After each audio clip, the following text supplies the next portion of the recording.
Today's webinar is brought to you by the following sponsors. Gold sponsor, United Motors Company. United serve you.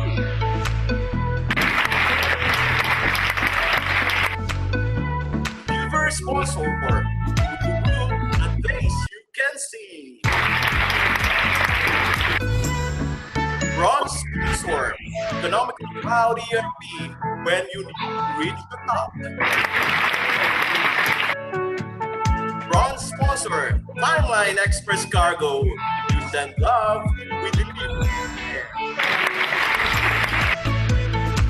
Big Maria Chapter would like to thank the proud sponsors for supporting Series 6 and making it our webinar to remember. Good afternoon, everyone. It is our pleasure to welcome you to today's webinar, IR 4.0 and its impact to finance professionals by Big Barrier Chapter. We have so much things in store for you today as we pursue new heights and talk about exciting things that is happening only here in PICPA Middle East E-Conference 2020. Without further ado, to formally open today's program, let us welcome our host, Mr. Edwin Mercado, past President Fiscal Year 2018-2019, and Mr. Arsenio Torrejos II, past PRO Fiscal Year 2018-2019. Thank you, Rico, for that very lively start. Everyone, good afternoon, wherever you are. We are broadcasting live from PICPA Riyadh Chapter, Saudi Arabia. Welcome mga kapikpans in the Middle East and from all over the world. I can see all of them coming in. Welcome to the PICPA Middle East Conference 2020. We hope that you are all feeling great despite the situation we are in these days. Striving more than striving, sabi nga natin. Today's series is hosted by PICPA Riyadh Chapter here in KSA. We are honored with the privilege to host one of the webinars, as well as thankful to be favored by one of the great minds of PICPA Riyadh Chapter. The webinar for today, as Rico said, will be focused on IR, or Industrial Revolution 4.0, and its impact to finance professionals. Well, in fact, not just to finance professionals, but to every individual as well. Sabi nga ni Sandara, we'll come to know whether you are in or are you out. I'm one of your hosts, Edwin P. Mercado. Archie, a virtual good afternoon to you. Good afternoon, Sir Edwin, and good afternoon to all our participants here in the webinar. It is also my pleasure and my honor as well to co-host this event. Today, in the midst of our very ugly pandemic, there is a chance for us to be productive in our professional and also in our career pathway. This webinar that we have today will help us understand what are the challenges ahead. And so stay tuned, because there are so many things we have to learn, and there are so many things that we can take away from being here and listening to all of us. I would like to thank all the participants of this webinar that we have. I would like us, as they say, it is webinar to remember, a spectacular webinar to remember. Starting off with our guests from all over the world, and we also have big fans from the various chapters in the Philippines. A very big welcome to all of you. Round of applause, please. Thank you. We also have the big fans from the PICPA Bahrain chapter. I hope you're all doing well. We have participants coming from PICPA Kuwait. And how about our lively big fans from the Sultanate of Oman, PICPA Oman. Thank you. How about our big fans from our neighbor, from PICPA Qatar. Moving on with the big fans from the Emirates, from the United Arab Emirates, PICPA Abu Dhabi. Thank you. We also have participants or attendees from PICPA Dubai. And of course, coming from the Kingdom of Saudi Arabia, our brothers and sisters from PICPA Eastern Province, KSA. and our friends also from Picpa Western Province, KSA, in the Jericho area. And to all my lovely friends and co-Picpans here from the Picpa Central Region, KSA. Mabuhay po kayong lahat. Thank you all for attending. Now moving forward, I would like to call on this very gorgeous and beautiful lady who is going to give us the house rules for today's affair. Ladies and gentlemen, please help me welcome to give us the house rules, the treasurer for fiscal year 2020-2021, Miss Mary Rose Dizon Kamasura, CPA. Thank you so much, Sir Archie, for the fabulous introduction. And now, the house rules for today's PICPA Middle East e-conference webinar are the following. First, come to the webinar with a positive attitude. Second, be prompt in joining the webinar. Third, when the topic or agenda items has been discussed fully, do not bring the same subject again. Fourth, be active in answering the poll surveys or questions. And lastly, fill out the evaluation form as this will be required when collecting your e-certificate of attendance along with rule number 4. Back to you, Sir Edwin. Thank you, Mary Rose, for that straightforward house rules. For now, I would like to call on for our invocation to be followed by the national anthem of the Philippines and the KSA. Please help me welcome the immediate past president of Big Pariad Chapter Fiscal Year 2019-2020, no less than Madam Edna Orquia Dizon, CPA. Thank you, our multi-talented, very energetic MC, Sir Edwin. Good evening, everyone, or good afternoon, globally. Now, can we put ourselves in the presence of our dear Lord? We submit ourselves unto Him. To our Creator, the Almighty God, we worship You, we glorify You, for You are our ultimate provider and counselor. As we gather today for the PICPA Middle East Conference, we fervently ask Your presence and prepare our hearts and mind to make this event a successful one.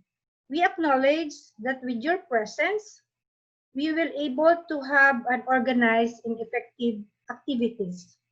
We continue to pray for our speaker, the incoming President, Joel Galinato, the facilitators headed by our President, headed by our Chairman Lindon of Middle East Conference. Please give them the overflowing powers as vessels of wisdom in sharing their knowledge and insight to all the participants, and be rewarded for all their passion in sharing the talents and skills selflessly. We pray for all the participants to recognize the need to further develop themselves so as to grow more with the talents and abilities You have given them, that proper coordination and unity be shared and felt even in this virtual setup. Please continue to shower Your protection, that even during this pandemic, everyone be safe, and some who have or still sick be recovered with Your heavenly cure. Please help us to carry on from the start until the end of the program as meaningful and joyful conference full of unity and love as one family. Only You know what we are aiming to accomplish today. We plan, but only You can see the perfect details. Stir our intentions to align with Your righteousness. Remind us of Your faithful provision with our efforts. When our efforts fail short or fail short. Once again, we give You the praise and glory to our omnipotent, omniscient, and omnipresent God. Let us now all together sing the Philippine and the Kingdom of Saudi Arabia national anthem. Kababayan, ang pambansang awit ng Pilipinas.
للمجد والعليا مجدي لخالق السماء وارفع الخفاق أخضر يحمل النور المسطر رددي الله أكبر يا موطني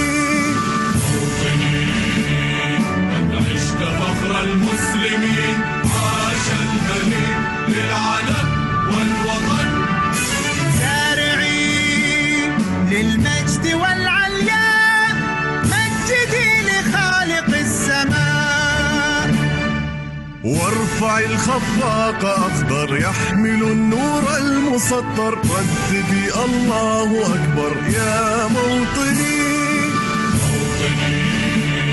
أنت عشت فخر المسلمين عاش الملك للعلم والوطن.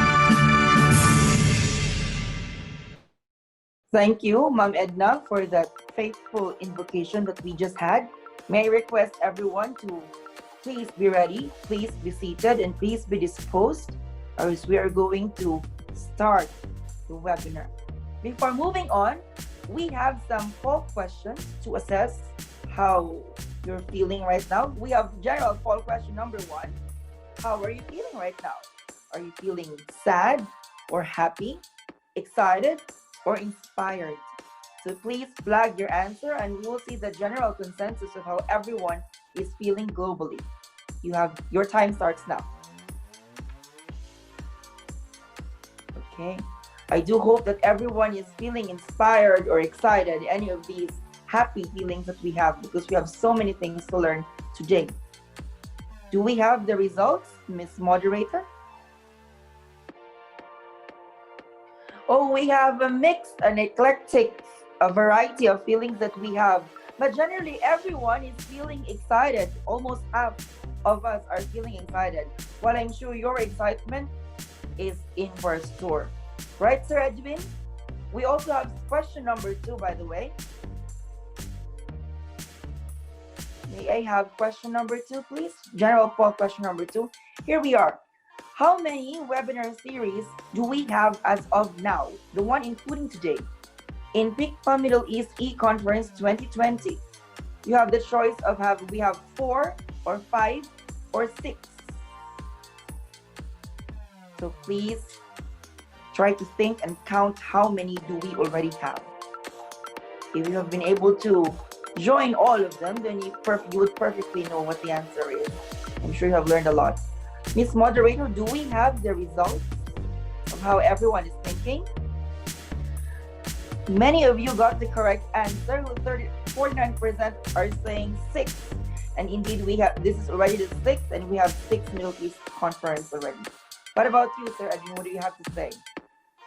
Thank you, Archie. I can see that our participants are answering the poll questions in a mixed way, but all in good attitude anyway. Most of us are feeling excited, some inspired, but only few are worried. For sure, their worry will be turned into something else at about the middle of the webinar after seeing Dr. Joel. At this point in time, I'd like to call on the Public Relations Officer for the fiscal year 2020-2021 of Big Pariad Chapter, Mr. Arnel B. Manalo, CPA, for the introduction of our chapter president. Thank you, Sir Edwin. And good afternoon, participants. Okay, our president is a recipient of Most Outstanding Peak Funds Award in Jura Chapter in March 2007. He is also resource speaker and presenter of Financial Planning and Capital Investment Evaluation during PICPA General Assembly that was February 2012. He is also a reviewer of Philippine CPA board exam here in Saudi Arabia from 2009 up to 2015. He is also lead the CMA instructor in Al-Kubar on 2015 up to 2016 and 2019-2020 in Riyadh. He is a certified public accountant. He is a certified management accountant, and he is certified finance modeler. Ladies and gentlemen, our PICPA Riyadh chapter president, Sir Walter Paraiso, CPA, CMA.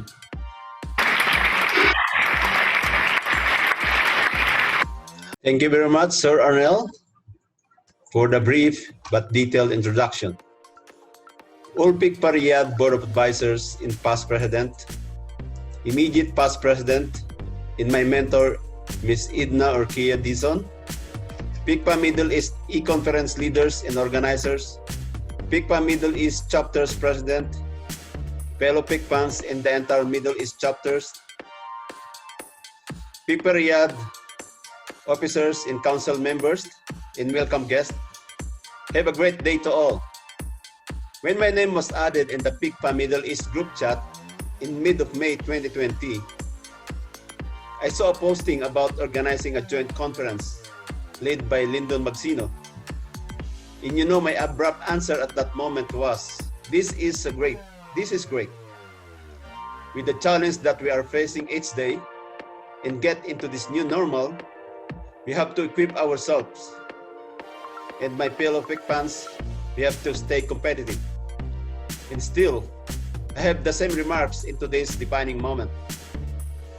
This is the opportune time to reflect, rediscover, and develop the latent skill set within yourself and become competitive in the marketplace. Be agile in adapting with the technological revolution that fundamentally alter the way we live, the way we work and relate one another. Though due to large in scope, not easily scalable, considering the extent of complexity, at least it creates awareness by everyone in this room. In spite of difficulty of this topic at hand, we have to deliver the paradigm shift of technological innovation in the business environment, which is beyond automation, which is about data analytics, about artificial intelligence, machine learning, digital advancement, and the like. We accountants should be proactive in using technology and anticipate the future and transformation, so you will not be left behind and included in the redundancy enforced or the RIF by our respective company. Truly at the onset, by this webinar, it is already empowered by technology. We, PICPA Riyadh, our motivation is moving up to the higher gear and reinforced our momentum brought by technological advancement. At this juncture, we humbly present to all of you a webinar to remember, to adapt and start embracing technology amidst COVID-19. A big word, a webinar to remember. What does this mean? Just a metaphor. If I'm going to ask you, who was the first person walk on the moon? By history, many of you definitely knew the answer. Is it Neil Armstrong? Yes, I heard you. And he was Neil Armstrong. Now, we have all seen those videos in the moon landing. There were two people walk on the moon. On July 20, 1969. Who was the second man? Could you guess? Nobody knows who he was. Or it is rarely known who the second man was. History remember who took the courage and stand to make a difference and do something that has never done before. With the large number of audiences, like here at PICPA Middle East Conference, it took someone to make a difference. And we, on behalf of PICPA Riyadh, we stand and took the challenge. As Thomas Jefferson once said, if you want something you have never had, you must be willing to do something you have never done. Before I conclude, let us watch the PICPA Riyadh chapter in activities and achievements for the fiscal year 2018-2019, fiscal year 2019 and 2020, and the current fiscal year 2020 and 2021. For all, welcome aboard. Listen, participate, be assertive, and attentive. Have a terrific day and have a terrific night. Welcome.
our President, Walter Paraiso, for your warm welcome to all of us. You have inspired us to continue looking forward to this event.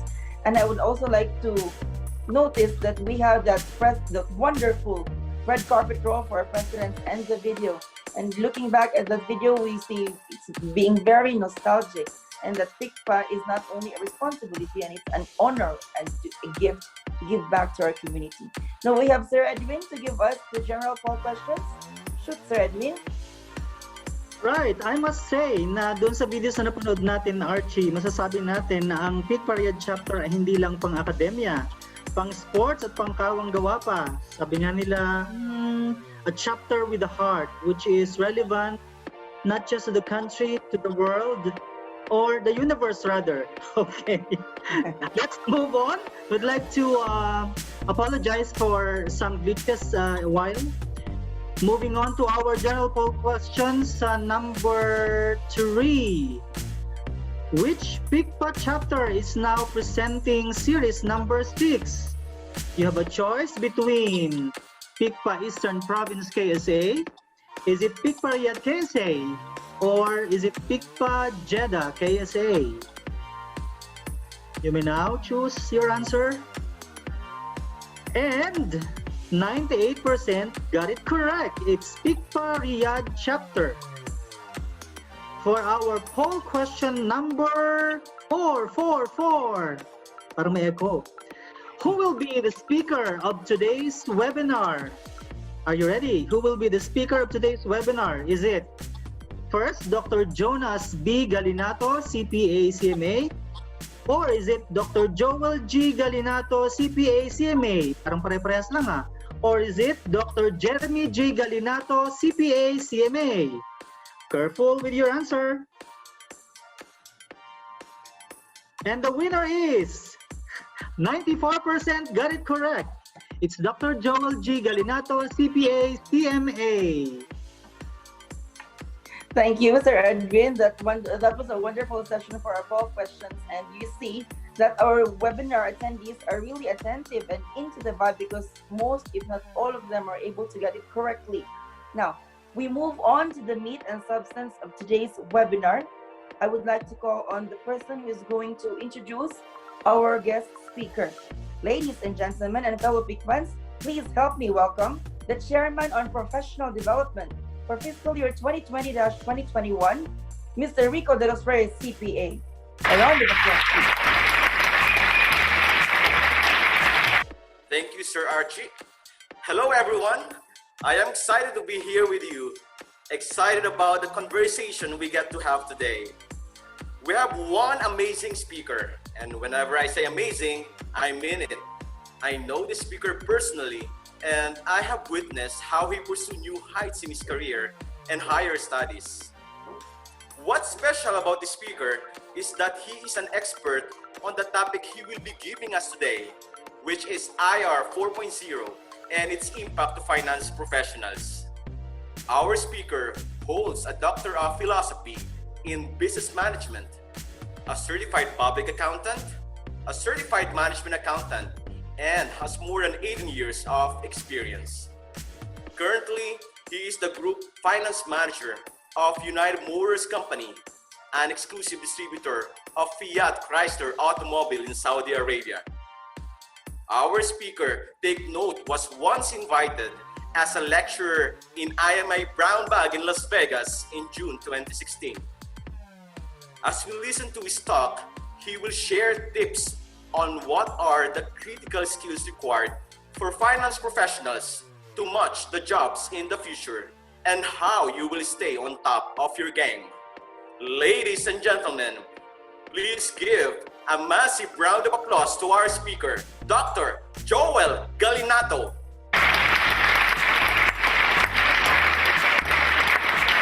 Thank you, Sir Rico, for that very wonderful introduction of yours. Presidents of various Middle East chapter, including its council officers, organizing committee of this e-conference, fellow PICPANs, ladies and gentlemen, good afternoon po sa lahat. Please allow me to recognize as well the virtual presence of my former professor in accounting during my college days. Her name is Ma'am Estela Pascual of Tomas Claudio College. Also a member, an active member of Result chapters. And also I saw a lot of attendance from the Result chapter. Thank you for having me in this webinar series. So I'm truly honored to be your speaker in today's event, talking about Industrial Revolution 4.0 and its impact to our profession. So in this series, I'll be providing you an easy-to-understand state-of-the-art technologies underpinning Industrial Revolution 4.0. I will outline also some practical use of these technologies in various organizations and its impact to our profession, but also to some other disciplines. With so much stuff that artificial intelligence and quantum computing will replace and displace many jobs, as well as it will reshape the way we live, work, and communicate in this age of digitalization. We will also look into some research done by many experts in the field of accounting, information technology, and strategic management on how it looks like our profession in the next 5 to 10 years. I'm sure you're familiar with the famous American author, Joseph Aoun, A-O-U-N, who bluntly says that accounting jobs are largely threatened by artificial intelligence and robots. So, and last but not the least, I'm also providing you some insights on how best we can prepare our profession as a finance professionals in this age of digitalization. Okay, so in order to fine-tune the discussion of Industrial Revolution, let us discuss first the 4 generations present in this event. So we need to understand their lifestyle, their work style, and so we need to understand the past. And I have to make sure also that you understand Industrial Revolution 1.0. There you go. Sorry for that glitch, technical glitch that we had. Okay, let me again. Are you able to see me now? Hello? Yes, Dr. Joel. All right, great. Yes, sir. Yes, sir. All right, sorry for the technical glitch once again. So moving on, in order to fine-tune with the discussion of Industrial Revolution, let us discuss first the 4 types of generation present in this event. So we need to understand their lifestyle, their work style, and so we must understand the past. And I have to make sure also that you understand how technology evolved from Industrial Revolution 1.0 and move deeper to an immersive digitized world called Industrial Revolution 4.0. So as you very well know, the most important part of liberal education is history. Everyone must know history. And in fact, it is popularly coined by the phrase, ang hindi marunong lumingon sa pinanggalingan ay di makararating sa pauroon. And the most beautiful version of that is the American poet George Santayana, who says that those who never learn from the past are doomed to repeat its mistakes. So it's very important for us to understand Industrial Revolution 1.0, 2.0, 3.0, otherwise we will misinterpret a lot of things on Industrial Revolution 4.0. So let us discuss the generation.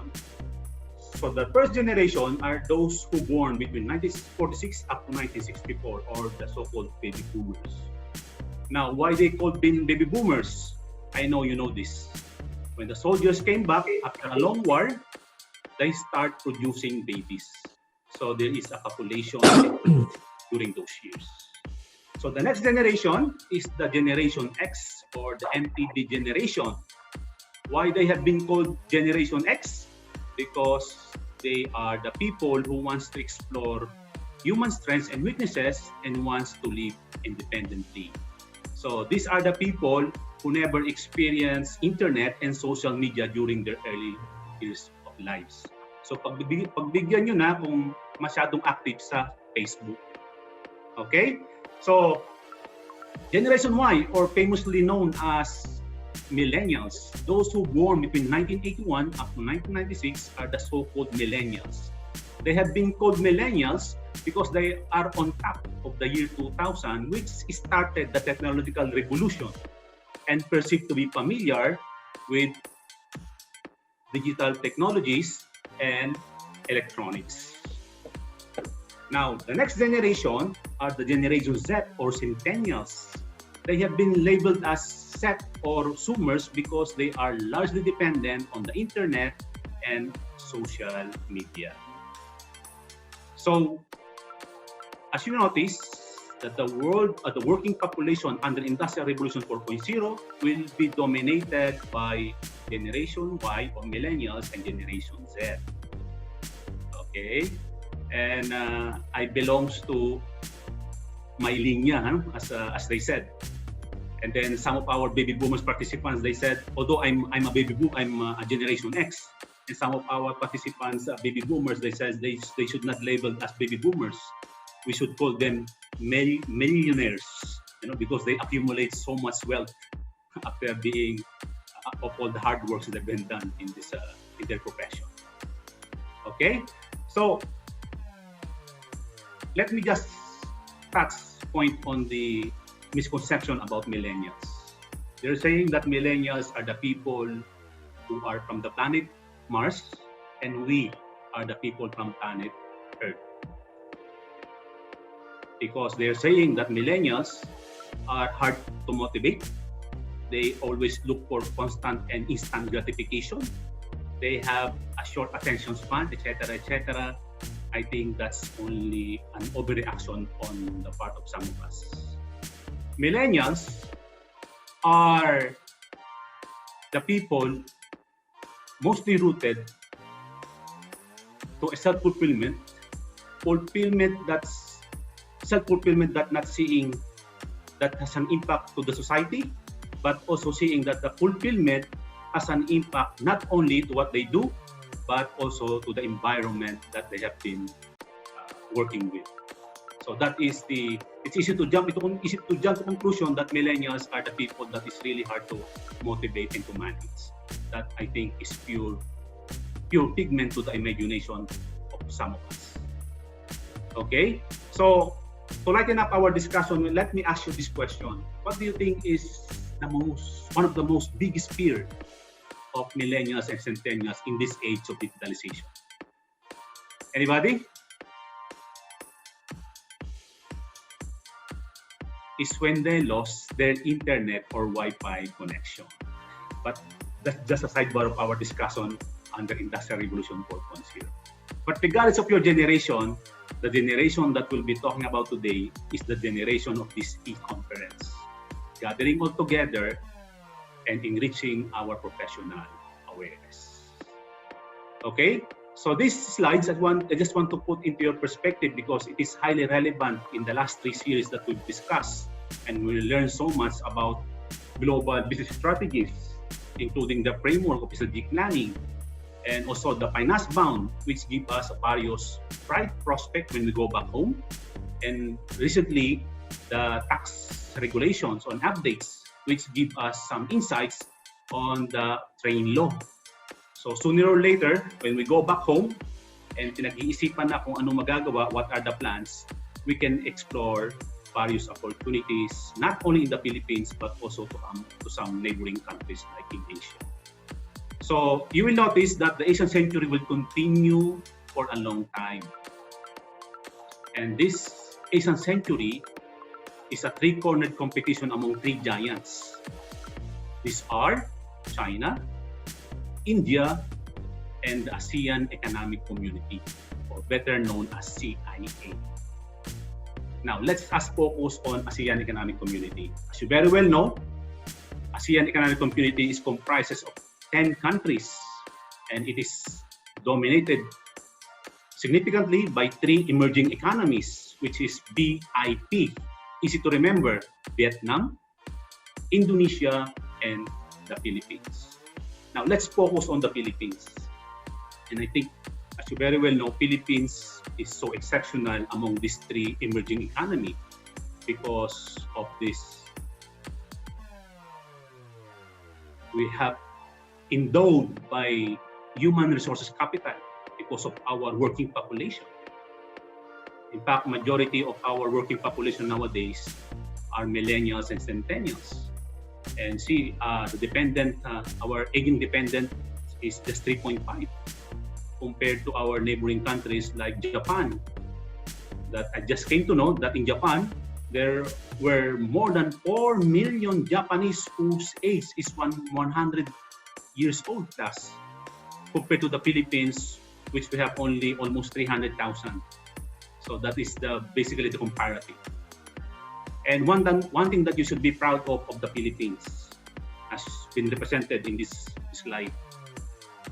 Now, one most selling point, and you can practically find in any positive assessment and preference to the Philippines, for the World Bank, ADB, HSBC, and other multinational companies, that the Philippines is fortunate for having young, growing, and English working population. So English is no longer a language, so to speak, today. It is a business tools like computers. In fact, our neighboring countries like Japan, China, Vietnam, and South Korea are dying themselves to learn to speak English.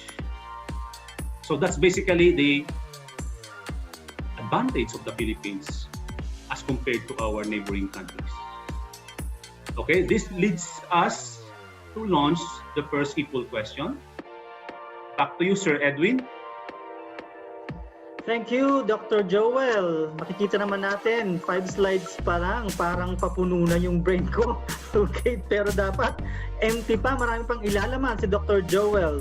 Before moving forward to the topic, we are launching now the poll question number 1. I hope everybody is on the screen right now. Otherwise, I'll just sing a song so you can listen to me while you are away from your screen. Here we go. What is your generation? Naku, saan kaya akong generation dito? Nakinig kaya ako kay Dr. Joel. Sa baby boomers ka ba? Sa Generation X? Sa millennials? Sa Generation Z? Hindi ko pwedeng sabihin ko ang description mga yun eh. I'm excited to see the results, Sir Edwin. Again, what is your generation? It is your generation ha, wag yung mga anak nyo, kapatid nyong bata ha. Baby boomers ka ba? Generation X ka ba? Nasa millennial ba? Or nasa Generation Z na?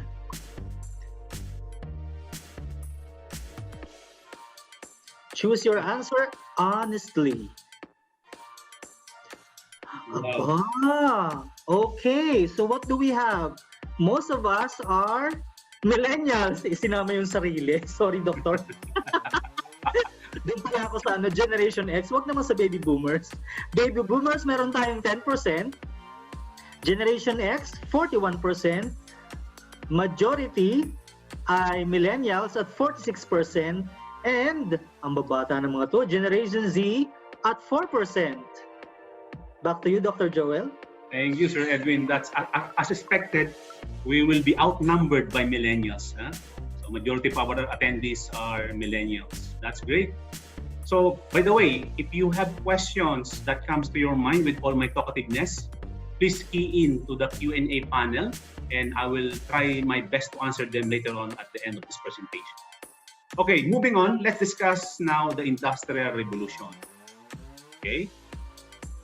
So the first Industrial Revolution happens in 1780 in England. England is the first country who benefited from Industrial Revolution. The introduction of steam engine that made the labor force in England become productive in manufacturing of certain goods like textile. So because before the Industrial Revolution, the whole world could be described in Tagalog, isang kahig, isang tuka. Meaning everyone is just engaged from feeding from one day to another. Okay, and then agricultural revolutions came in. The discovery of certain crops like spinach, beans, and alfalfa that feeds nitrogen to the soil, and that made the land more productive even at the winter. So I just want to relate the discussion of Industrial Revolution to the Philippines. As you very well know, we are still behind on agricultural revolution because our government has been neglected our poor farmers with a lot of facilities like irrigation system, post-harvest facilities, farm-to-market road, and etc. The crazy thing that palay farmers still dry their palays on cemented road. What is so difficult about dryers? It is an invention 100 years ago, but our government never saw as important requirements of our farmers. In fact, every time I'll visit my hometown in Nueva Ecija and in Ilocos, it's hard for me not to be distracted that farmers still dry their palays on cemented, other than giving traffic hazards to some motorists. But of course, there are some positive signs with the appointment recently of Secretary of Agriculture in the name of Dr. William Dar, who will come into a green revolution. Okay, so what is the second industrial revolution? It happened between 1870 up to 1930. The introduction of fuel and electricity that made some impossible product in Industrial Revolution 1.0 become possible in Industrial Revolution 2.0. The invention of production machinery that made a major development, and large portion of the population that year were able to buy goods at a cheap price because of electricity. Obviously, in the Philippines, we are one of the most expensive electricity rate in Asia, with the exception of Japan. That's the reason we are not able to attract foreign manufacturing firms, especially those who are highly dependent on electricity. In fact, most of your relatives or family nowadays in the Philippines were suffering from the so-called high bills Meralco syndromes. You know? They have been accumulating some high blood pressure, and because of this unprecedented increase of Meralco bills during these pandemic times. Of course, our government definitely will take seriously and investigate the reason behind it.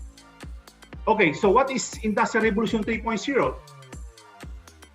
It is happened in 1970, where the introduction of chips, computers, and some appliances that made the population those years become more convenient. Their lifestyle has been improved because of the introduction of big box television, you know, the big refrigerator, and some stereotype that even my mother, you know, she's still preserving the big box television because according to her, there is a sentimental value on it because it's their first appliances.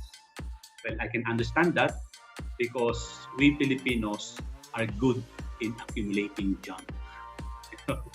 So even an old appliances where they're still preserving because of the sentimental value on it. And then at the later stage, the introduction of internet in 1983, and then it became more popular in 1990 because of the World Wide Web. That made some population, particularly our baby boomers and myself being a Generation X, were able to access information easily through the help of the internet.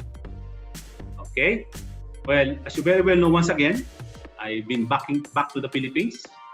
We are one of the most slowest internet in Asia and expensive telephone rate in Asia because our government never able to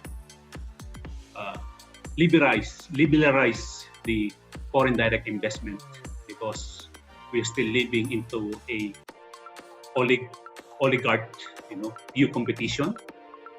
Some of you may know oligopoly comprises of few competitors like the Globes and Smart, who dominantly controlling telecommunication industry in the Philippines. But of course, there are some positive signs, especially when our president announced during his honor last Monday that his last 2 years terms will be focusing on improving the telecommunication, particularly the internet, which I believe will come and we can leverage with this Industrial Revolution 4.0 as we progress to become the first world. I will tell you that later on some slides. Okay, so what is Industrial Revolution 4.0? Obviously, it happens today. It is a generation of unique and practical ideas that links people issues, processes, and technology all together that will spell development. Meaning it is no longer information that will drive progress because information is just a click away. It is the speed and scope of technology and information that are much faster, more permissive, but disruptive to those who are not prepared. Okay, so moving on, let's discuss now the technology under Industrial Revolution 4.0. For some of you may have been familiar with these technologies, especially in this early stage of 20th century. As you will notice, in the beginning of the 1980s, the introduction of personal computers and move deeper into social media platforms and become more popular in this early stage of 20th century because of the artificial intelligence, robotics, blockchains, and quantum computing. Notice the red star there, which happens in 2007, where we could say that it is a technological revolution because of the introduction of the first smartphone called iPhone, and then the explosion of Facebook, Twitter, and Instagram happens in the same year, in 2007. The introduction of Google's small TV called YouTube also has been launched in the same year. The first ebook called Kindle has been also introduced in 2007. Hadoop, the powerful software that processes big data, also introduced in the same year. And the first movie launched in Netflix over the internet in the same year. And then the founder, Michael Dell, the founder of Dell Computers, retired and suddenly realized that he needs to come back to work on the same year. So according to World Economic Forum, there were 25 technologies that will underpin Industrial Revolution 4.0, like nanotechnology, 3D and 4D printing, Internet of Things, facial and computer vision, including the smart devices and etc. I will not bore you with all these 25 technologies. We will just touch on artificial intelligence, robotization, blockchain, and big data, which has a direct impact to our profession as a finance and accounting professionals. Okay, so I would like to share this video with you that will help you enrich your imagination about artificial intelligence, big data, Internet of Things, and how it will drive transformation, economic progress in the whole world. Because accordingly, all of this digital revolution will lead to VUCA, V-U-C-A, which is volatile, uncertain, complex, and ambiguous.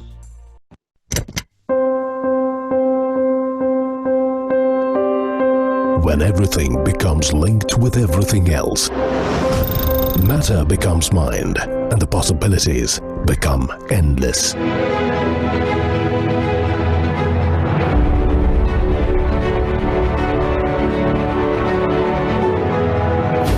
Imagine 50 billion IoT connected devices by 2020. Now, imagine the economic impact of these connected machines. $4 to $11 trillion per year by 2025. Wearable devices, environmental sensors, agricultural machinery, components in a vehicle, or devices in homes can all be connected to deliver insights and drive transformation. So imagine if you had smart devices in your home, your car, your workplace, or even on yourself. The world becomes alive. That's Internet of Things. The Internet of Things is making everyday objects into data factories. When Internet of Things, along with big data, meets artificial intelligence, this interface will become enlivened with intelligence, and a new world will take birth, which will increasingly talk back to us. Imagine the kind of world that it would be. Imagine the revolution it will usher in the way we see the world. The external world will become the extension of our mind, like an extension of our thoughts.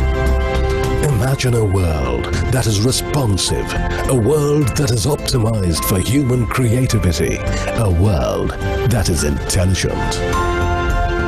The Internet of Things is a breeding ground for new AI-driven solutions and experiences, from self-driving cars to intelligent homes to health. Welcome to the world of endless possibilities. Welcome. So this brings us to the second equal question. Back to you, Sir Archie. Thank you, Dr. Joel. You have given us so much information. Everything is interesting and new to the eyes, and we are trying to cope. But you know, it's very wonderful to learn about all these knowledge. Now we have poll question number 2. I hope our webinar attendees are still with us. This is the question. It is the introduction of the internet and chips. So choose which of the industrial revolutions as discussed. We have Industrial Revolution 1.0 or Industrial Revolution 2.0, Industrial Revolution 3.0, or finally Industrial Revolution 4.0. So try to think, because as what Dr. Joel has discussed, the Industrial Revolution progress was quite exponential, and in the latter portion, things just blossomed, and we have all this wonderful technology that I think he will still discuss. So I hope that's giving you the clue, the correct answer. Do you still need time, or Ms. Moderator? Let's give them 10 seconds more to think what is the correct answer. The introduction of the internet and chips. Now we have the results of our attendees. Seems like there is a race between who answered among Industrial Revolution 3.0 or Industrial Revolution 4.0. So 49% answered Industrial Revolution 3.0 versus 44% who answered 4.0. But I believe that the majority, or rather 49 of them, got it correctly. But let's have it validated by Dr. Joel. What about this, Dr. Joel? Yeah, thank you. That's an amazing response from our virtual participants. The correct answer is Industrial Revolution 3.0. Okay, so moving on, let's proceed with the discussion again of technology. So the graph here is the acceleration of technology versus human adaptability. So the black line across the middle represents how human and society adapt to the technology, which is represented by the blue line. So notice at the beginning of the 19th century, the line is a little bit flat. Then suddenly there is a scientific revolution, thanks to Galileo, to Graham Bell, to Elon Musk, to Bill Gates, and eventually to Steve Jobs, whose innovation has been tremendously helping humankind to become more productive on what they do. But the circle there, the blue circle, represents where we are as human. Learning is faster and governing is smarter. This is where the challenge for us as professionals, how will we be able to close the gap in this age of technologies where the acceleration is so fast that we are not able to catch up with all this invention. Okay, so if you want to learn more about Industrial Revolution 4.0, I would recommend two books. The first book is entitled Thank You for Being Late. I'm not referring to any one of you, huh? Thank You for Being Late is a book written by a famous American author, Thomas Friedman, who discusses beautifully about industrialization and digitalization. He is also an author of a book called The World is Flat, which discusses about globalization and climate change. And the second book that I highly recommend if you want to learn more about robotization, disruption, or VUCA, please read the book entitled Robot Book, Higher Education in the Age of Artificial Intelligence, as written by a famous linguistic and American author, Joseph Aoun, A-O-U-N. So I just want to read to you a paragraph that has been captured in the book entitled Thank You for Being Late. We found abundant data which demonstrate that artificial intelligence and automation do not necessarily to the loss of jobs of the entire economy. Some old jobs will disappear, but many more new jobs will be created that would require higher skills. So this could mean that there are many jobs that will be eliminated and more new jobs will be created and emerge in the next few years. In fact, according to the World Economic Forum held in 2018, they says that 65 of the children entering primary schools today will ultimately end up in a jobs that do not exist today. So imagine, 30 years ago, the word drone refers only to a male beast. Just imagine what comes to the people's minds back then, that your job today is a drone pilot. And if Mr. Elon Musk and Mr. Richard Branson get to succeed in commercializing space travel, there will be an acute shortage of commercial space pilots. And since smart buildings and smart homes will become prevalent in the near future, or your oven or your refrigerator may refuse your command, you will be needing an Internet of Things engineers. Or for instance, your Facebook account, your Instagram, or your bank account has been hacked, you will also be needing an Internet fraud engineers. So this is how new jobs will be created in the next few years. This is according to World Economic Forum. Huh? This is not according to me. So as you very well know, the most important part of econometric in studying history and other higher education, that you should support empirical evidence by your favorite hypothesis or haka-haka in Tagalog. Okay, so in under Industrial Revolution 4.0, this is how innovation has been defined. Innovation is taking two things that exist and putting them together in a new way. So to put this in a perspective, I would just want to share with you this graph where technology innovation has been defined, from incremental innovation to disruptive innovation and architectural innovation to radical innovation.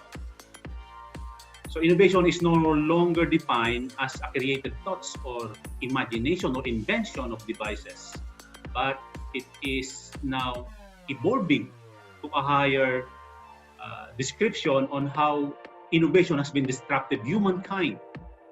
Okay, so to put this in a very simple context, imagine the Sony Walkman in the early 1990s, where you were using a cassette tape in order to play your Walkman, your Sony Walkman. And then suddenly, the introduction of iPad, where you can download your music through iTunes or Spotify. And then, have you ever remember in the 70s, where telephone has been wired? Now it turns to be a wireless telephone. and then recently it became a cell phone, and then it becomes a smartphone that you can also download music. You can use also a camera. So these things are things that we can illustrate in this graph, where disruptive innovation and radical innovation has been predominant, especially in this age of Industrial Revolution 4.0. All right, moving on, just very quickly, because I saw some message that we are running out of time. So in a nutshell, what is artificial intelligence and machine learning? I put this in an easy to remember definition. It refers to the ability of machines to learn and act intelligently like human, meaning they can make decisions, they can carry out tasks, and even predict future outcome based on what they learn from data. So in every Google search you made, it was driven by artificial intelligence. In every interaction in the other side of the world, it was driven by artificial intelligence through social media. So this is how artificial intelligence has been dominantly, with all the technologies under Industrial Revolution 4.0, artificial intelligence is the foundation of all of these technologies. So what is the major impact of artificial intelligence and machine learning? Developing smarter products, smart devices, and wearables. Have you ever owned an Apple Series 5, iPhone Watch Series 5, where it helps detect your heartbeat, your activities, and even your cycle trend, and even also monitor where is your location? So this is how smart devices has been developed nowadays under Industrial Revolution 4.0. And if you have ever heard about the Jack Guard, it's a smart denim jacket co-created by Google and Amazon, or Levi's. Jack Guard is a denim jacket that embedded to your smart devices, meaning in any part of your sleeves, it will answer your phones, or you can even play music and even monitor your Uber ride. Number 2 is delivering smarter services like digital platforms and mass personalization. Imagine how Facebook has been dominantly been used by humankind in this age of pandemic crisis that we've been suffering from. Example of digital platforms are also Uber, Airbnb, any digital platform that you can interact with other side of the world is referred to as digital platforms. Mass personalization, Spotify and Netflix were able to detect your preferences on movies and music. Okay, in fact, there so much talk about the future of banking is through the so-called voice-oriented devices like Alexa, which was invented by Amazon. Alexa, and with the use of artificial intelligence, voice recognition and facial recognition will be the future of banking, according to some experts, because you don't need to go to the internet and find out how much is your balance. Just ask Alexa and she will respond in real time. So these are the technologies that has been now playing under Industrial Revolution 4.0. Number 3 is making business processes more intelligent, like cloud computing or robotic process automation, including computer vision, facial recognition, robots, and machine co-creation.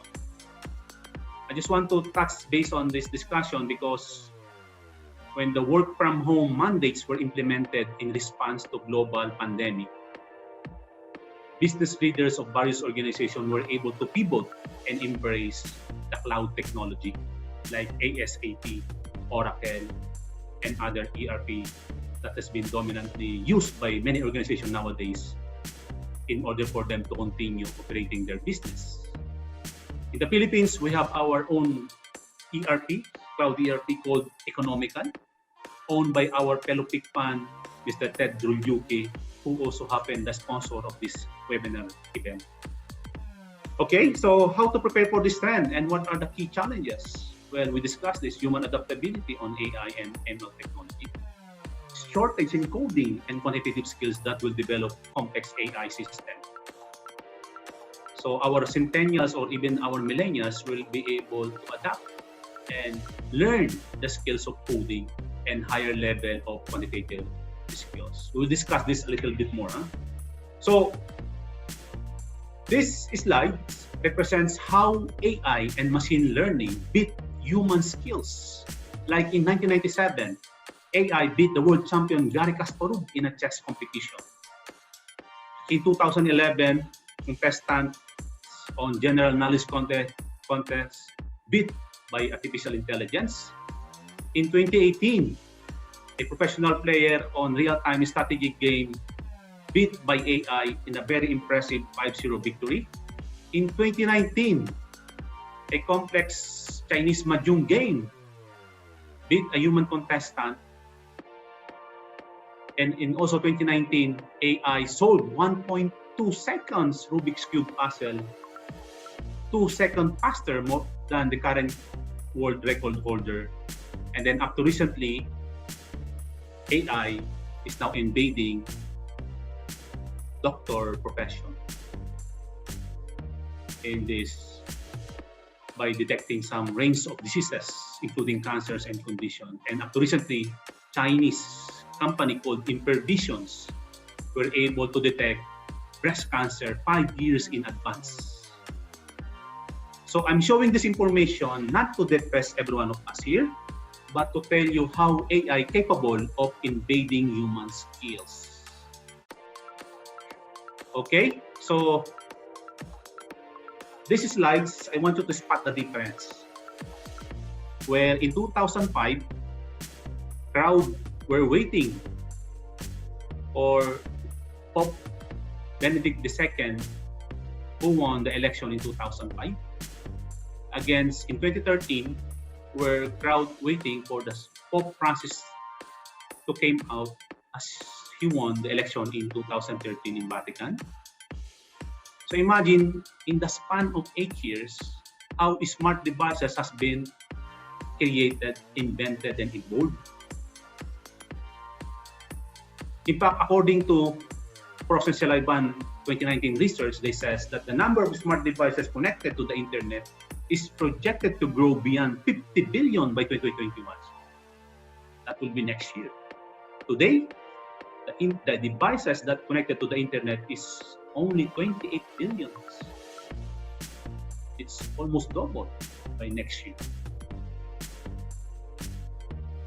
Okay, so this will lead us to the third equal question. Back to you, Sir Edwin. Thank you, Dr. Joel. For the moment, Sir Edwin is currently unavailable. He is a bit busy. So I'm going to substitute for his behalf. To all our webinar attendees, I hope you're still with us. You're still in our very informative session. This is topic 4, question number 3. This mimics the human brain and is the foundation of all technologies under Industrial Revolution 4.0. Again, this mimics the human brain and is the foundation of all technologies under Industrial Revolution 4.0. Is it blockchain or big data or the Internet of Things or artificial intelligence? So please do consider what is the correct answer with your choices. Blockchain, big data, Internet of Things, artificial intelligence. So I believe this has been very extensively discussed, so we would be able to get the correct answer. As what Dr. Joel has given to us, we see that in the span of how many years, so much have been progressed and developed. So it is but right for us to be in this webinar to be able to cope with all the advancements. Miss Moderator, do we have the answer or do you need more 10 seconds? We have the answer. Almost everybody got answered artificial intelligence. 90 of you, or 95% of the respondents, answered with artificial intelligence. Would you validate that, Dr. Joe? Is that the correct answer? Wow, that's amazing answer. That's correct answer. That only means that our participants are attentively listening to all my talkativeness. Okay, so moving on, let's discuss big data. Okay, this is the buzzword nowadays in our profession. This is where we can leverage technology using big data. So big data refers to the exponential explosion in the amount of data being generated in this increasingly digital age, while augmented analytics refers to the ability to automatically work with and generate insights from data. So as you very well know, visualizing the present and predicting the future present a serious challenges for many organizations. So as finance and accounting professionals, we are in a unique position. Sorry, my secretary is reminding me. As finance and accounting professional, we are in a unique position to leverage with this big data and augmented analytics, because we already possess most of the unique skills that are required with this technology. Like we already have the holistic view on the business organization, on how it operates. We have also understand the interrelationship between financials and strategic decisions. And then we know also how to make insights from the information and produce them or report them in a way that could easily understand and help decision makers. So what are the impact of this big data and augmented analytics? Informing business decision, better understanding customer intents, creating additional revenue to improve products and services. Okay, to put this in a simple perspective, have you ever wondered why a giant retail like SM malls were issuing you a advantage card? So when every time you bought goods to their malls and pay to the cashier, they will ask your advantage cards. It's for them to know your buying behavior. They accumulate all the information, so which of their products you are most interested in, so that they can prepare or manage their inventory very well and forecast their revenue in the next few months. So these are just examples on how big data has been utilized by various organizations in this age of digital technologies. Okay, so how to prepare for this trend and key challenges? Improving skill sets on data literacy and visualization. Create data strategy and communicate to key stakeholders in real time. And of course, data governance and security. Okay, so by now, I'm sure you can relate why I said that big data and augmented analytics would be an advantage for finance professionals to leverage in this age of digital technology. Okay, so how much data are we talking about here?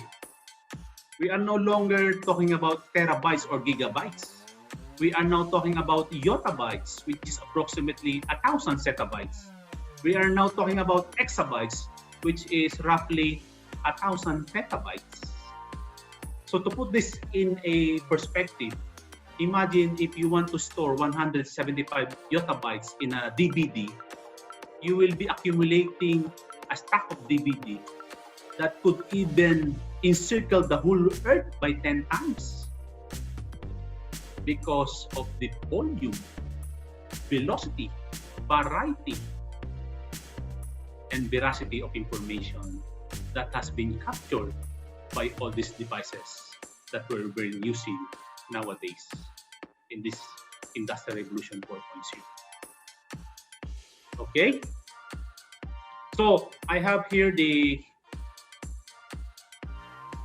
a hypothetical business case scenario to illustrate how big data using artificial intelligence and machine learning technologies able to help businesses, particularly those who are in the retail industry. So in this scenario, in this business case scenario, I use agricultural industry, particularly here in Saudi Arabia.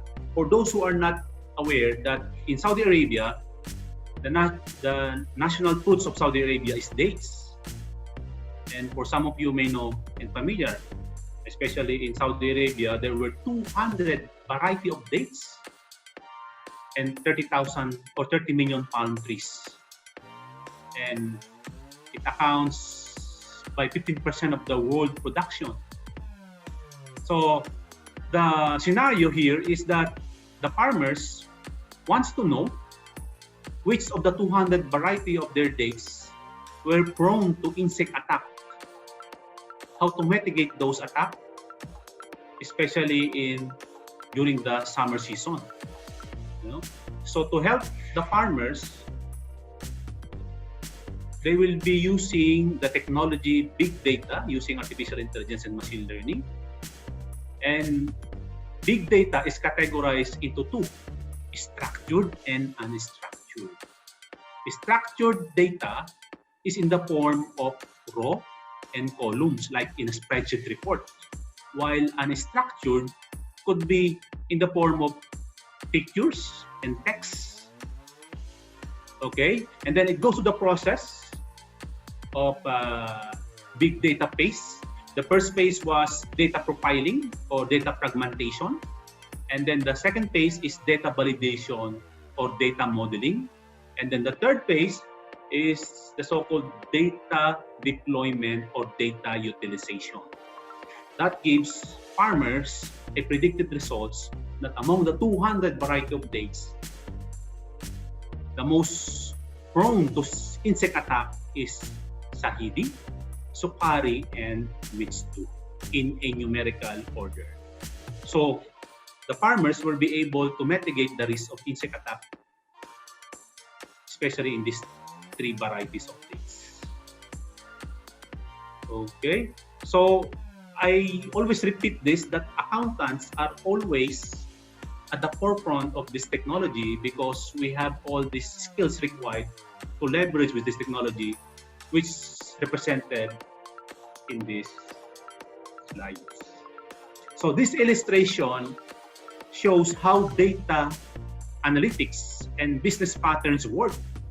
So managing big data presents both an opportunities and challenges for accountants who are expected to understand how data has been created, how data has been stored and aggregate in a way that's easy to understand, and how data move to analytical platforms and provide insights to make business make an informed decision.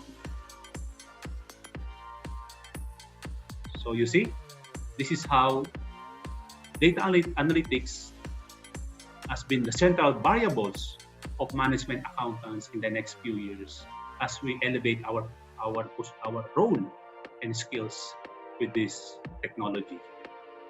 Okay, so moving on to the discussion of technology, now we are talking about blockchain and distributed ledger. For some of you may be familiar with this technology, okay, especially those who are investing in Bitcoin.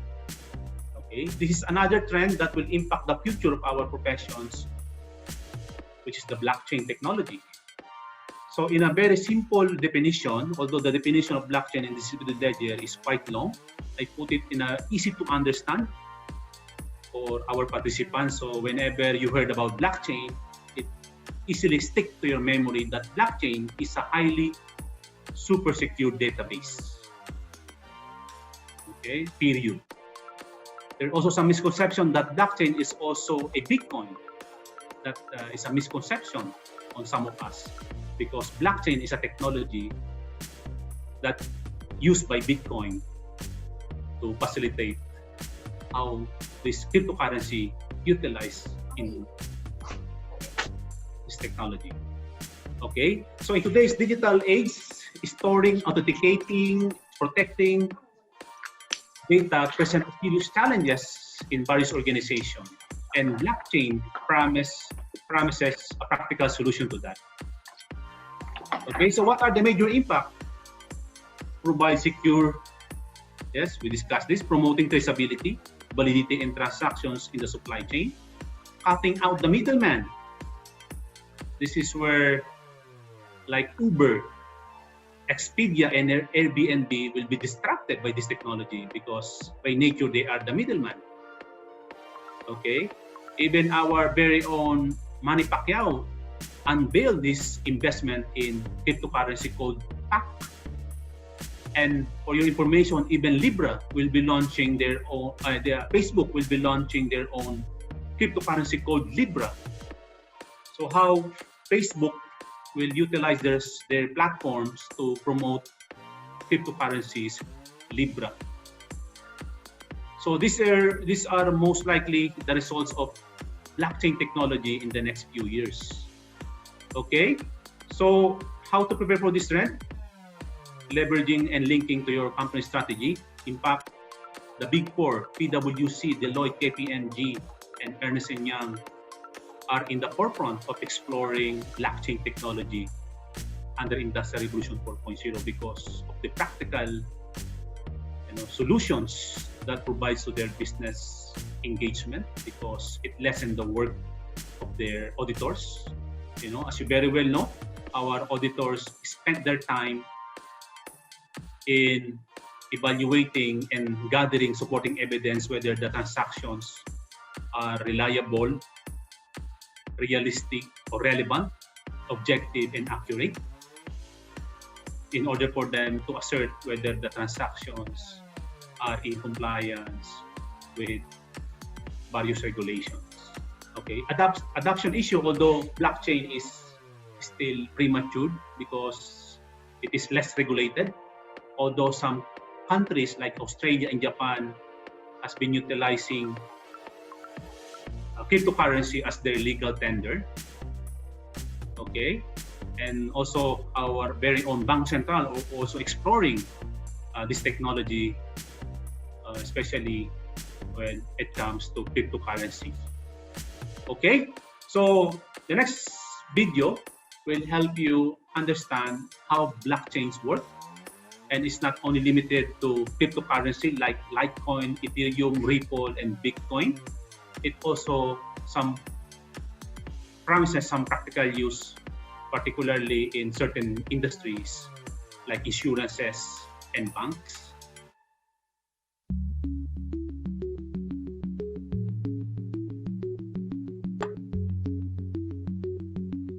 Many people think of blockchain as the technology that powers Bitcoin. While this was its original purpose, blockchain is capable of so much more. Despite the sound of the word, there's not just one blockchain. Blockchain is shorthand for a whole suite of distributed ledger technologies that can be programmed to record and track anything of value, from financial transactions to medical records or even land titles. You might be thinking, we already have processes in place to track data. What's so special about blockchain? Let's break down the reasons why blockchain technology stands to revolutionize the way we interact with each other. Reason number one, the way it tracks and stores data. Blockchain stores information in batches called blocks that are linked together in a chronological fashion to form a continuous line, metaphorically, a chain of blocks. If you make a change to the information recorded in a particular block, you don't rewrite it. Instead, the change is stored in a new block showing that X changed to Y at a particular date and time. Sound familiar? That's because blockchain is based on the centuries-old method of the general financial ledger. It's a non-destructive way to track data changes over time. Here's one example. Let's say there was a dispute between Anne and her brother Steve over who owns a piece of land that's been in the family for years. Because blockchain technology uses the ledger method, there is an entry in the ledger showing that Adam first owned the property in 1900. When Adam sold the property to Dave in 1930, a new entry was made in the ledger, and so on. Every change of ownership of this property is represented by a new entry in the ledger, right up until Anne bought it from their father in 2007. Anne is the current owner, and we can see that history in the ledger. Now, here's where things get really interesting.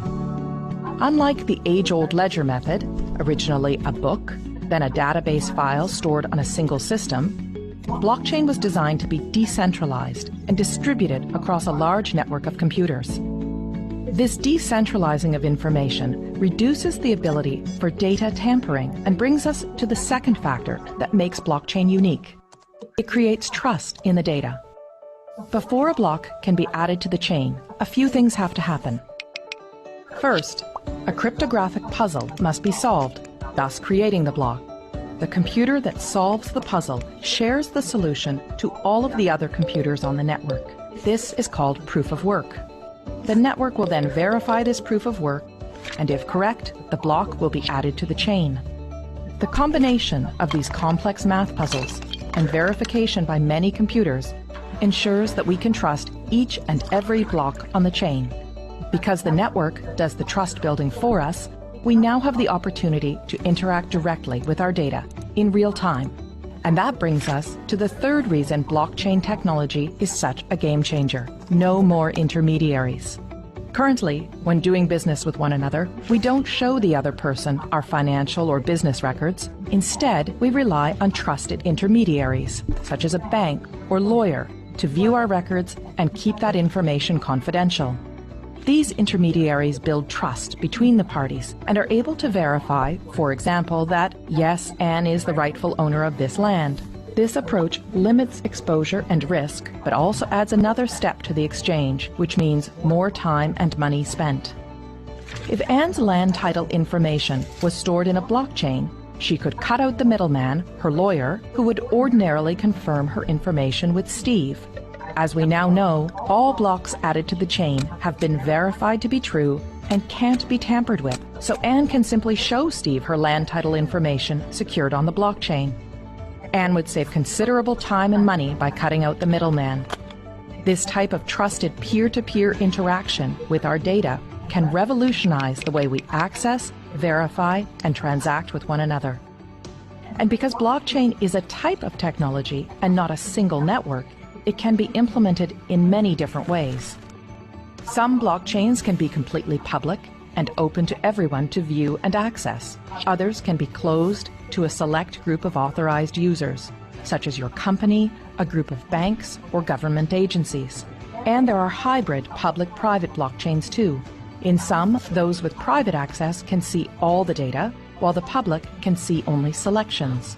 In others, everyone can see all the data, but only some people have access to add new data. A government, for example, could use a hybrid system to record the boundaries of Anne's property and the fact that she owns it while keeping her personal information private. Or it could allow everyone to view property records, but reserve to itself the exclusive right to update them. It is the combination of all these factors, decentralizing of the data, building trust in the data, and allowing us to interact directly with one another and the data that gives blockchain technology the potential to underpin many of the ways we interact with one another. But, much like the rise of the internet, this technology will bring with it all kinds of complex policy questions around governance, international law, security, and economics. Here at the Center for International Governance Innovation, we seek to bring trusted research that will equip policymakers with the information they need to advance blockchain innovations, enabling economies to flourish in this new digital economy. Okay, very quickly, we are running out of time. So I just want to share with you how machine will invade human jobs in the next 5 years, according to World Economic Forum. So the rising automation will become prevalent, and the difference between how Industrial Revolution 1.0 and move to a 4.0 is because technologies in today's digital age is much smarter and faster to automate most of the jobs. Okay, so moving on, what are the jobs that are susceptible in this Industrial Revolution 4.0. So according to World Economic Intelligence Unit in 2018, in their study of the future of employment, these are the list of jobs that are susceptible to computerization or automation. So like telemarketers, accountants and auditors, retail salesperson, and all of these professions. Okay, so again, study after study shows that technology will always alter many professions directly and indirectly, but again, it's how human will become disrupted to upscale their skills in order to become relevant in their professions, particularly we finance and accounting professionals. Okay, then you may ask, Joel, what are the jobs of finance and accounting that are subject to automation in the next few years? Actually, this happens now. You will notice here, as represented, that the section of accounting and finance professionals' responsibilities will most likely be automated are reporting, financial closing, accounts receivable and payables, payroll, and even bank reconciliation and account reconciliation and cash disbursement. And then, as you will notice at the left side of your screen, where the less complex, which are most prone to automation, and move to a less complex, which is mainly focuses on strategic and risk management. However, some financial planning and analysis, financial reporting, and even internal auditing and taxation will be more susceptible to a automation.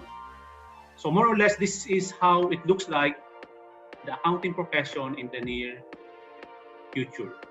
But if your organization nowadays are not yet using cloud computing, which means they are still transitioning to Industrial Revolution 3.0, then we finance and accounting should be at the forefront of, in this digital transformation in our respective organization. So this leads us to the fourth equal question. Sir Edwin? Sorry, I'm doing the fourth poll question, Sir Joel. All right. May we have your attention again, webinar attendees? This is our topic poll question number 4. This is described as the highly secure database and eliminates the middleman. Again, this is described as the highly secure database and eliminates the middleman. Is it the blockchain, big data, the Internet of Things, or artificial intelligence? Again, we have the choices for blockchain, big data, Internet of Things, and artificial intelligence. These are all very technical terminologies, but fortunately, Dr. Joel was able to expound and explain them one by one. So we all have now a working understanding of what these things are. We have the answer now, Miss Moderator, or they are still trying to think because they seem quite similar to each other. But definitely the answer to this one was profoundly discussed, and there was even a video about this. Can we have the result? More? Do we have the results, please? And 85 of you, or 90%, answered blockchain, which I believe is the clear, obvious, correct answer. How about that, Dr. Joel? Amazing. Thank you so much, Sir Archie. Moving on with the discussion of, allow me to relate our career progressions to product life cycle connection. So in this graph, it shows embryonic stages where we professional CPAs, when we pass the board examination, we have full of dreams and promises that we will going to succeed and grow in our profession. And in fact, it comes to the time that we shake out, meaning there is some culture shock in your respective organization. The competition was so intense that you are almost giving up, but you move on. You even get some professional designation like CMA, CPA, CIA, and etc. And then you to become matured until you sustain your title, your professional designation, and then suddenly you decline because you are not able to adapt with a lot of changes that are happening, particularly leveraging with technology. Okay, so ready or not, there are 3 types of accounting professionals. Those who are proactively embracing change, meaning those who are always at the forefront of developing new skills and techniques and contribute positively to their respective organization or society. Second is those who adapt and learn as they go, meaning they're just upskilling and adapting to change when changes are in play. And last are those who left behind or those who are wondering what happened to their professional value and start questioning why their role and skills become redundant. Now, my question is, which among of you belongs to this list? Obviously, adapting to technology and the demand to transform our role in our organization is not a walk in the park or in a mall, meaning we need to run fast, very fast, in order to catch up with the changes that is happening now under Industrial Revolution 4.0. Okay, so how does our future professions will look like in 2025? So the technological evolution will be forced us to do a lot because the challenge is so great that we need to transform. In fact, this traditional role like bookkeeping, reconciliation, reporting past results are already in your company's ERP or business intelligence system. Now the demand to transform from this high-valued role like data analysts, marketing intelligence analysts, and even business analytics and business analysts are being demanded in today's age of digital technology. So instead of artificial intelligence, why don't we change to become intelligent assistants? Meaning we should be at the forefront of this technology and let this technology will be our intelligent or smart assistants. Okay, I just want to, again, as I said earlier in the previous slides, that I don't want just to take this from me. Some luminaries in the field of strategic management and data analytics were saying that accountants are in a unique position to become a data analytic professional driven and strategic management, which is a high level role in various organizations. Of course, more than anything else, regardless of knowledge that you've been, now trying to absorb and upgrade your skills, is your ability to leverage with various technological innovations to become a strategic partners. Okay, the skill sets required to be a robot proof. These are the 10 lists that you need to master in order to become a robot proof in this age of digital technologies, like adaptation, collaboration, creative thinking, digital skills, and last is the entrepreneurial skills. So to lighten up our discussion, let me just tell you this story. And for some of you may hear this story about entrepreneurial skills. There is a college alumni after 25 years. And the one who came early were boasting that they are the Vice President of Finance, Vice President of Human Resources and Research and Development, etc., meaning these are the bright guys. They are the cum laudes, the summa cum laudes, And suddenly, a brand new BMW came in, driven by a driver with gloves. And the one who came out is the person who always plank in their butts, meaning, to put it very bluntly, he is the bobo among the butts.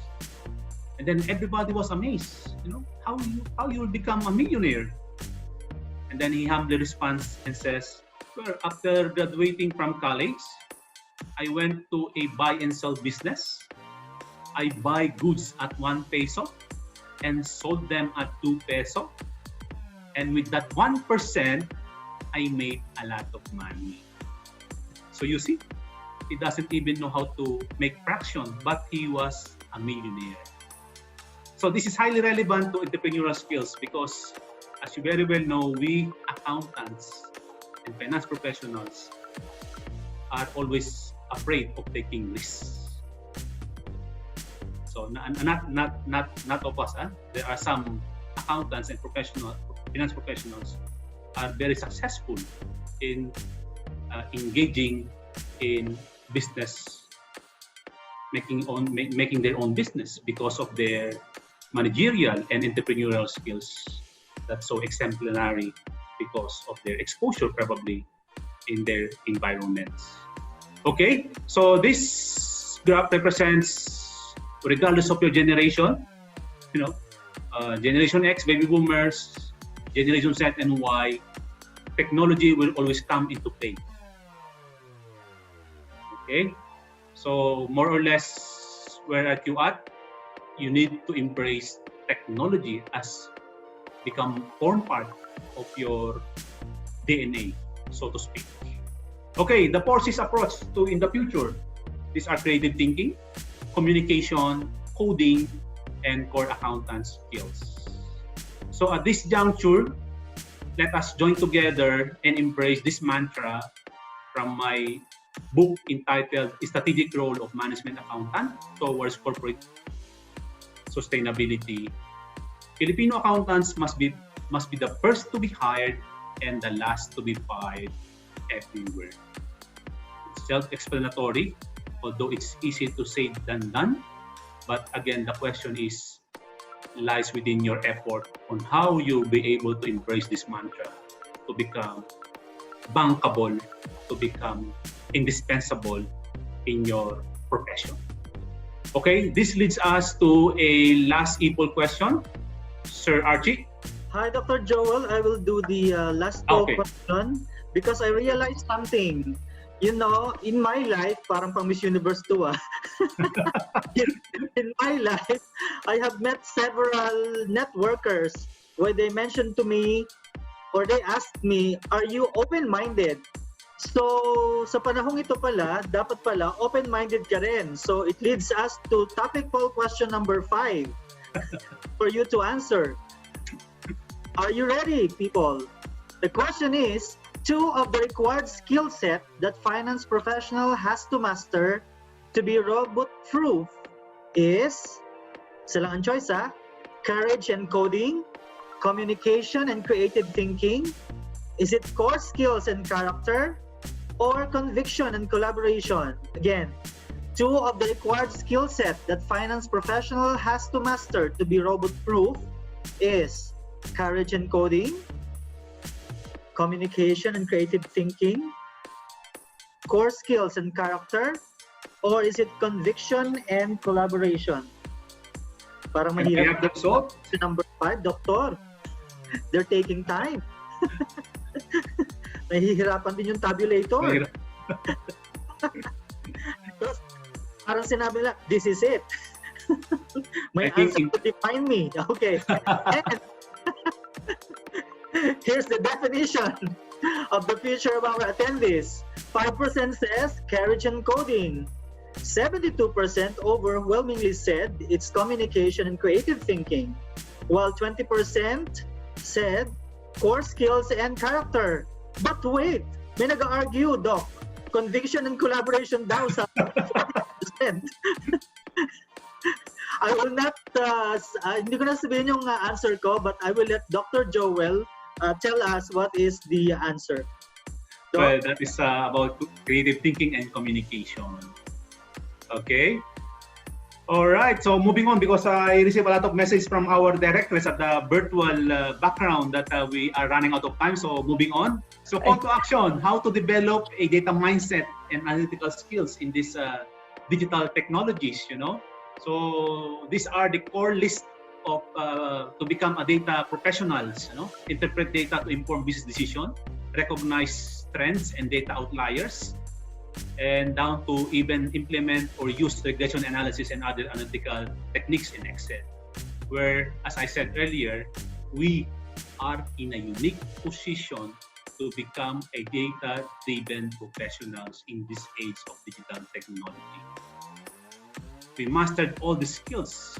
It's just a matter of adjusting our DNA by learning higher level of statistical techniques like regression analysis, Likert scale, simulations, and other higher level of quantitative analytical skills. Because I'm against with some, this is a provocative statement, and I want your, forgive me for saying this, because there are some attendees also that also engage in academics. They're saying that only mathematicians, statisticians, and engineers are the people that should be a data analysts and data scientists. I think they did not do their homework, because finance and accounting professionals should be at the forefront, because based on these core skills required to become data-driven professionals, we are already inculcated much of these skills in our DNA since day one that we enrolled in our accounting professions, particularly these analytical techniques and analytical skills, and even experts in Excel. So we are in a better position to leverage with this technology. So how are we going to upgrade and upskills our technologies? Of course, very obvious. In today's pandemic crisis, online courses has been rampant. You can enroll in a business analytics. In a span of 3 months, you will be able the skills necessary to become a data-driven professionals. And if you have breaks in financial resources, you could also enroll in masters in business analytics, so that you will become more indispensable and lead the digital transformation to your respective organization. Okay, so that ends our presentation. At this stage, I want to share this famous quote by Charles Darwin. It is not the strongest of the species that survive, nor the most intelligent. It is the one most adaptable to change. Technology under Industrial Revolution 4.0 is obviously reshaping the way we live, work, and communicate. Now, it's up to us as a finance and accounting professionals. How are we being able to adapt and be responsive with this disruption? Accounting and finance professionals are undeniably changing because of this intelligent technologies like artificial intelligence, blockchain, big data, Internet of Things, and etc. I hope this webinar topic, including its maiden issues, will help everyone to improve and upgrade your skills and stay relevant to your profession. Thank you so much. And now we're ready for a few questions. Back to Thank you. you. Okay, thank you so much, Dr. Joel. It was a spectacular performance. Before this webinar, before this particular webinar we had today, most of the terms I just see them in sci-fi movies and I don't really understand them. But now you have shed light, you have enlightened us free of cost. So this is the perk. This is one of the perks of being active in PICPA. We get to see some idols and genius like you, and we learn so much information that is useful for our lives. We now move forward to the Q&A. I think this will be very challenging for you, Doctor. We have compiled some questions, some of them mind-boggling, some of them challenging, but I'm sure you'll be able to tackle them. This just means that our audience, our speakers are into the discussion.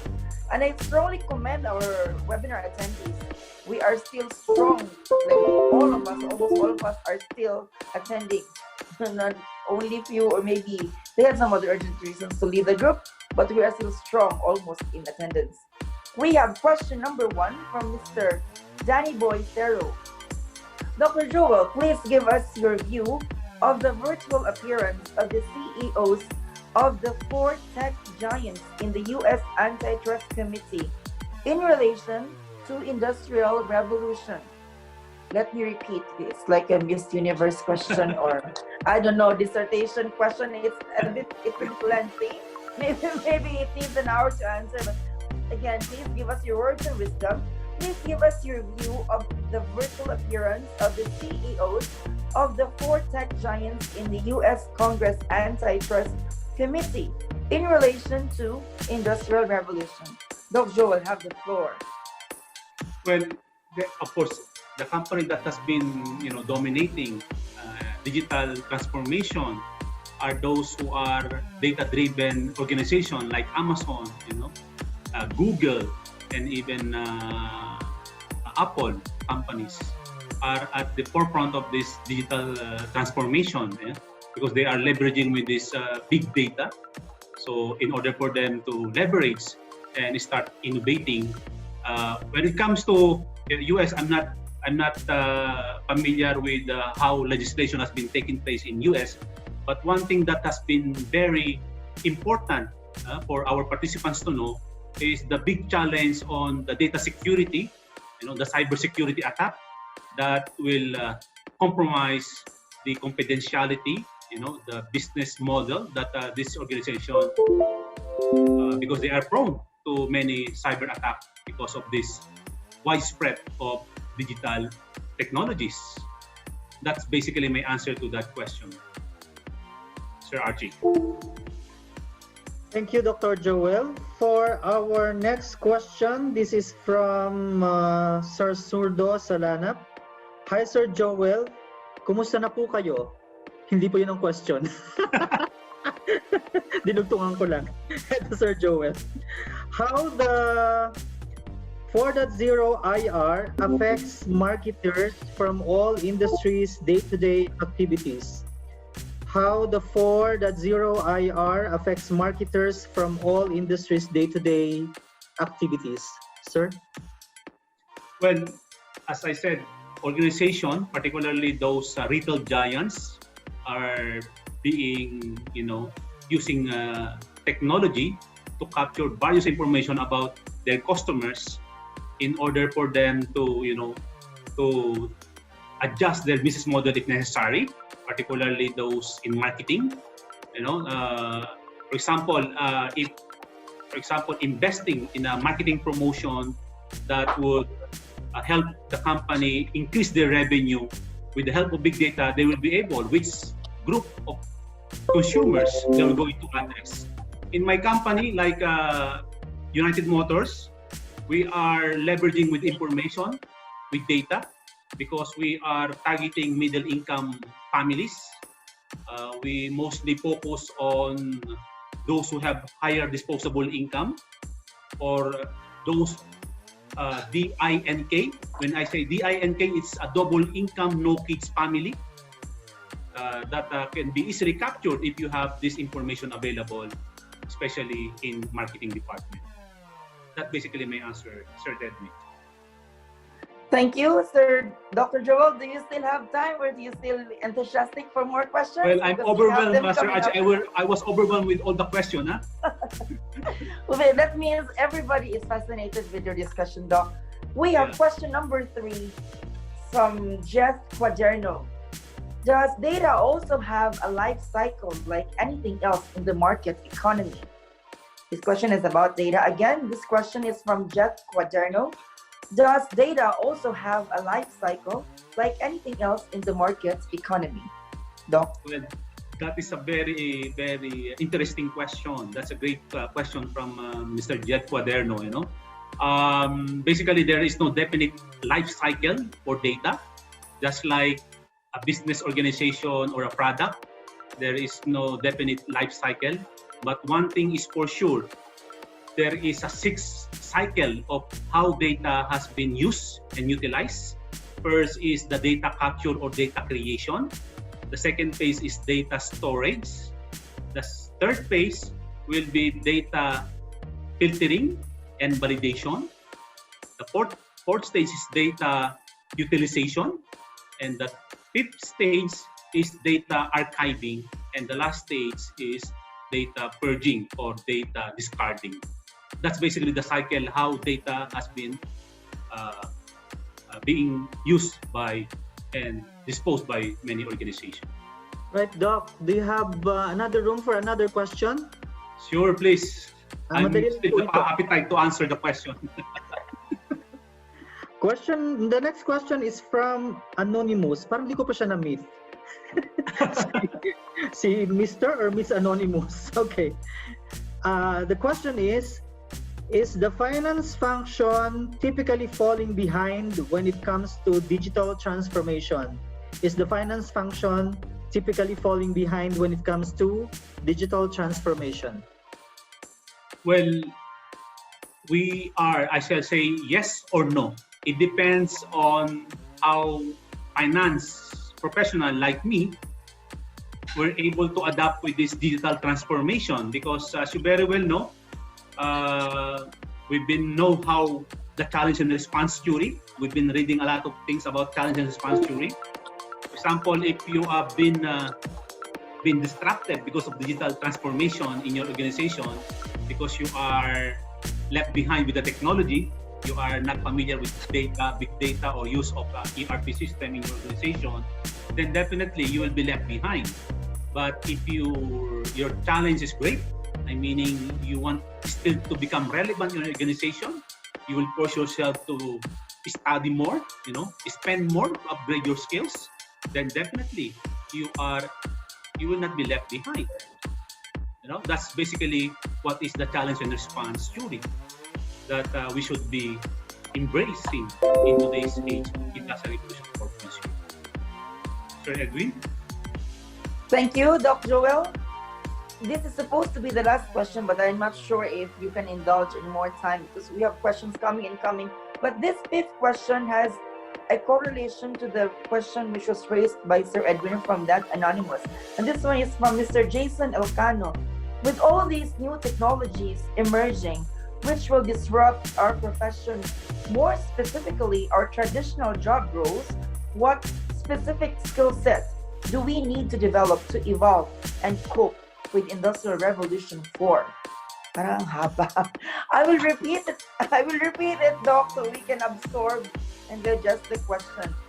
With all these new technologies emerging, which will disrupt our profession, more specifically our traditional job roles, what specific skill sets do we need to develop and to evolve in order to cope with Industrial Revolution 4.0? Yes, Doc. Well, thank you, Jason, for that very interesting question. Actually, it's not only finance or accounting profession has been disrupted by this technological revolution. The traditional job roles that have been, having been used to, were obviously eliminated because of the quantum computing. Now, I would recommend that you should keen to know more about business analytics, or if you are, shall I say, belongs to Generation X or baby boomers, I would rather suggest that you embrace the profession of business analyst. Incidentally, I would like to distinguish the two because in my previous slide, I mentioned that the role transformation required by finance professional is go into the business strategy or strategic management and risk management, including big data or data analytics. So when we say business analyst, it is a person who are responsible to investigate the process, taking a holistic view of the entire organization, which includes organizational structure development, including staff development, evaluating the program of action to improve the processes in the organization, including IT development, system development, and ensuring that those processes are aligned with their strategic goals. In contrast, business analytics is a person responsible to explore organization's data, by applying methodological exploration using some statistical analysis and quantitative analysis in order to get insights from data to help business organization make a wise decision. So that's my answer precisely to your question, Sir Jason Elcano. Back to you, Sir Archie. All right, thank you so much. I don't know if do we still have some time to be able to cater to all the questions. For all those who still have so many bubbling questions, we are going to compile your questions and give them privately to Dr. Joel, and then he is going to answer it to the best of his ability, and then that's the time he's going to contact you and for us in Big as well, so to be able to share the answers to all of our attendees and members. So thank you very much, Dr. Joel. It has been very, very informative and a productive afternoon. I think Sir Edwin is now ready to read for us the plaque of your appreciation. Sir Edwin? Thank you, Archie. Parang marami pa akong pwedeng itanong kay Dr. kaya lang in the interest of time, baka abutin tayo ng 12 midnight. Gutom na lahat or makatulog na yung mga nasa Pilipinas. So, the Philippine Institute of Certified Public Accountants, in collaboration with all PICPA chapters in the Middle East, awards this plaque of appreciation to Dr. Joel G. Galinato, CPA, CMA, in sincere and grateful recognition for his invaluable support in the PICPA Middle East E-Conference 2020 Global Finance Professionals 5R approach in navigating through the pandemic as a keynote speaker on the topic Industrial Revolution 4.0 and its impact to finance professionals. Given this 31st day of July 2020, signed by all PICPA Middle East chapter presidents. Thank you very much, Sir Edwin, and thank you also to all of us. We are now in the latter portion already of our webinar, but before we are going to formally end, may I remind all the webinar attendees to please do not forget to answer the evaluation form, which the link is already in the chat box if you're going to check it right now. You need to answer the evaluation form so that your attendance will be counted for today's event. So before you're going to leave, please take some time. It will not take you an hour or just a minute. Your evaluation will be very helpful to the organizers to see how this has been able to help you. Again, please answer the evaluation form, which the link is already in the chat box before you leave the webinar. So now it is our turn to be able to be grateful and thankful to all our sponsors. Lead the way, Sir Edwin. This webinar is brought to you by the following sponsors.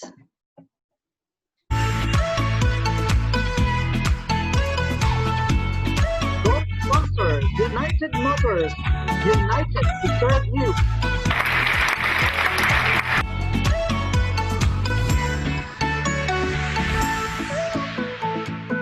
Followed by our silver sponsor, the Kutu Group.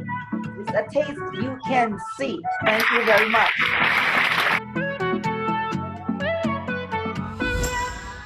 Our bronze sponsors, we have Economical Cloud ERP, when you need to reach the top.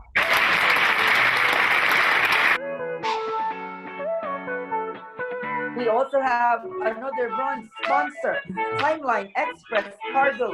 You send love, we deliver with care.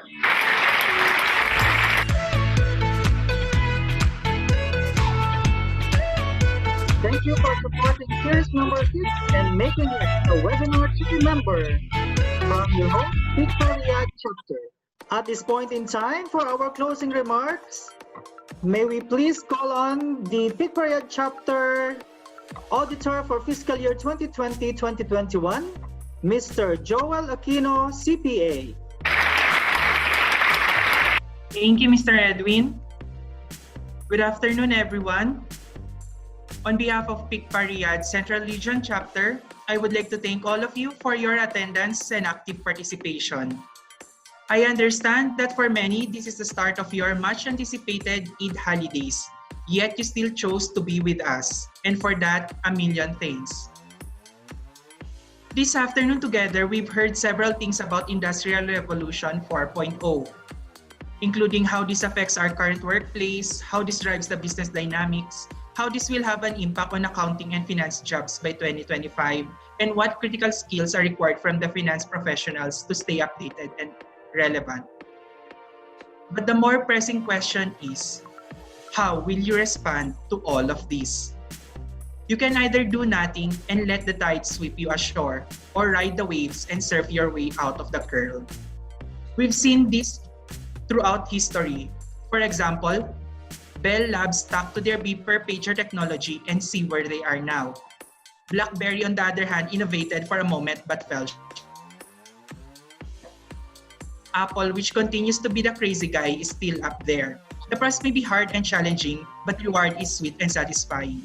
We started this PICPA Middle East E-Conference 2020 series with regarding COVID and how to respond to it, then continued with what's next. And now, in this 6th series, we are preparing you for the near future, the IR 4.0. With everything said, are you guys ready for iPhone Infinity?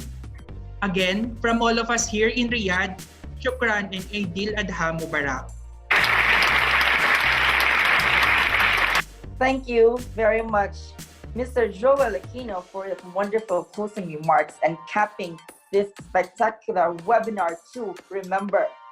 Friends, ladies and gentlemen, fellow Pick fans, guests from all over the world, especially in the Middle East and the Philippines, thank you very much for joining us today. It has been very wonderful. It's my utmost honor and pleasure to be one of your hosts. Even if we are not physically together, virtually we are united in our thrust and stronghold to be responsible and knowledgeable accountants.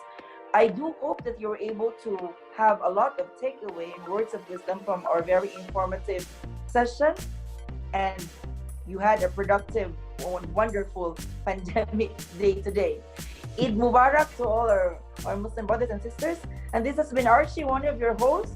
Hope to see you around when the pandemic ends. And mabuhay po tayong lahat ng mga accountants. Back to you, Sir Edwin Mercado. Thank you, Archie. And that's fantastic for being a virtually enthusiastic co-host this afternoon.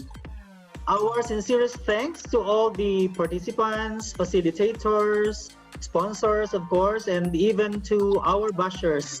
Special mention to our forward-looking speaker, Dr. Joel, and the PICPA Riyadh chapter officers. Together, we made this event a webinar to remember. May I remind you to be ahead, prepare for the future, change, adapt, and be prosperous. Along with Archie, this has been your host, Edwin P. Mercado, signing off. Mabuhay and keep safe.